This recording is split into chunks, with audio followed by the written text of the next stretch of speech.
You all must have heard what Trump said about the BRICS nations, including India. He said, everyone in the BRICS will face an additional 10% tariff on their exports to the United States if they remain in the BRICS bloc. So it is now out in the open. The US president doesn't want BRICS bloc to grow any further. I have seen a lot of people on the internet saying BRICS is ineffective, it's dead group, there's nothing in it, this and that. If all of this is true, then why this bloc is slowly becoming a bone in the throat of the US president? There seems to be more to it, right? So in this video, we'll try to understand that. So basically, Trump believes that BRICS is trying to weaken or destroy the US dollar. Now, why is he perceiving this kind of threat? Mainly because of two countries, Russia and China. These two countries have always been a threat to the US dollar, and America simply cannot let dollar fade away from being the backbone of American global power, both economically and politically. As you know, most global trade is done in US dollars, especially oil, gas and international loans and aid. Now this gives the US immense control over the global financial system through sanctions, money printing, interest rates. If countries stop using the dollar, America's influence will decrease economically, politically and militarily. BRICS countries, that is Brazil, Russia, India, China and South Africa, have publicly discussed moving away from the dollar. Russia and China especially want to trade in their own currencies to avoid US sanctions and reduce dollar dependence.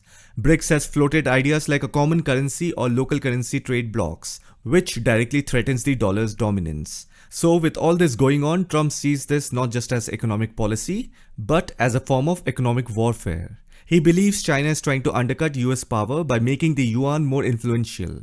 Russia is not much of a direct economic threat to America as of now because Russia has engaged with Ukraine and that has taken a big toll of Russia's resources. Plus sanctions have already isolated Russia from much of the Western financial systems like SWIFT bans, frozen reserves, trade blocks. So Russia is not much of a direct economic threat to America as of now. However, Russia is indirectly fueling the de-dollarization narrative. Imagine Russia right now like a wounded animal. Alone it is not a direct threat to the United States. But it is a catalyst in a group effort to challenge the dollar. More than Russia, China is an economic threat to America. Trump has also accused Biden's weak leadership of letting China gain economic and strategic advantages at America's expense. Now this part is absolutely true. But then if you look at history, America tried to use China for economic gain, and China used that opportunity to rise. And now it is not just a trading partner, it's a geopolitical rival. This is exactly why America, especially Trump, now sees China as a serious long-term threat. So Russia plus China's tight coordination, then India's rising influence, and BRICS expanding its reach into Africa, the Middle East and Latin America, all of this is giving President Trump sleepless nights. Because if America lets BRICS succeed, it could mean the US gets left behind. Now for India, specifically Trump has said, if India is part of BRICS, they will have to pay the additional 10% tariffs, soon to be imposed on the bloc. So this is another pressure tactic by Trump on India. If you look at India's approach in the recent BRICS, India has clearly said, we will support trade settlements in national local currencies for specific bilateral arrangements, especially with countries facing dollar shortages or sanctions, example Russia. However, as of now, India is not in favor of de-dollarization or any sort of BRICS currency. Because just think about it, why would India take such bold steps right now? With countries like Russia and China, it makes sense. They are under internal and external pressure to go full ballistic against the United States. But India is not under that kind of pressure at the moment. So yes, India should absolutely stay in the group and work together, that's important. But in the heat of the moment, we shouldn't jump the gun and take steps that might end up hurting our own interest, especially when no one might come to support us. From India's perspective, creating a BRICS currency against the dollar might not be beneficial right now. It's a good idea, and yes, maybe one day it should happen, but there is no need to support the US, nor is there a need to oppose it blindly. Strategically, the timing just isn't right. Russia and China may have bigger economies and more power, but India is no less today, especially when it comes to strategic thinking.